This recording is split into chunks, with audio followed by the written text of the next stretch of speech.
চাঁপাইনবাবগঞ্জে সরকারি প্রণোদনার রাসায়নিক সার দোকানে বিক্রির অভিযোগ উঠেছে সদর উপজেলার উপসহকারী কৃষি কর্মকর্তার বিরুদ্ধে।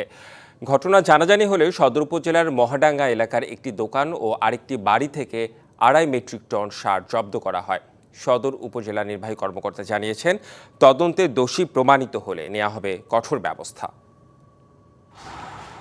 শাহজাহানপুর ইউনিয়নে কৃষকের জন্য দেয়া সারের 2.5 মেট্রিক টন বাজারে বিক্রি করে দেন উপসহকারী কৃষি কর্মকর্তা রাকিব উদ্দিন। ওই সার কিনে নেন মহাডাঙ্গার এক ব্যবসায়ী। বিষয়টি জানাজানি হলে মহাডাঙ্গা বাজারের সাইফুল ট্রেডার্স ও একটি বাড়ি থেকে প্রায় 2.5 মেট্রিক টন সার জব্দ করা হয়। কালার এক্সপার্ট, জর্জ স্যাপ এবং মাইল্ড অন হ্যান্ডস টেকনোলজি সমৃদ্ধ অরিক্স ক্রিস্টাল ওয়াশ আপনার অভিযুক্ত কর্মকর্তার পাল্টা অভিযোগ, তাকে দিয়ে সদর উপজেলা কৃষি কর্মকর্তা জোর করে এ সার বিক্রি করিয়েছেন। এটা তো আমি কিছু জানি না বলতে আপনার এখান থেকে যেটা মাল নিয়ে গেছে, মানে এখনো 120 জন কৃষক আমার মাল পাবে। এটা সার তো আমি বিক্রি করি না, এগুলো কৃষি অফিসার সারি জড়িত, কৃষি অফিসার সারি জড়িত, এগুলো না আমাকে পরিকল্পিতভাবে ফাঁসানো হচ্ছে। তবে সদর উপজেলা কর্মকর্তা অভিযোগ অস্বীকার করেছেন।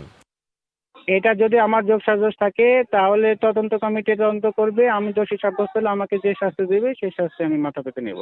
তদন্তে দোষী প্রমাণিত হলে কঠোর ব্যবস্থা নেওয়া হবে বলে জানান সদর উপজেলা নির্বাহী কর্মকর্তা। যে অপরাধ করেছে সে কখনো পার পাবে না।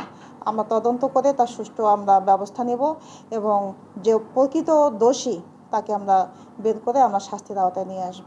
2024-25 অর্থ বছরের খরিফ 1 মৌসুমের প্রণোদনার অংশ হিসেবে চাঁপাইনবাবগঞ্জ সদর উপজেলার 6500 ক্ষুদ্র ও প্রান্তিক কৃষকের মাঝে সার ও বীজ বিতরণ কার্যক্রম চলছে।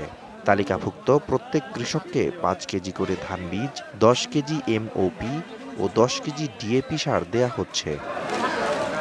DVC news desk.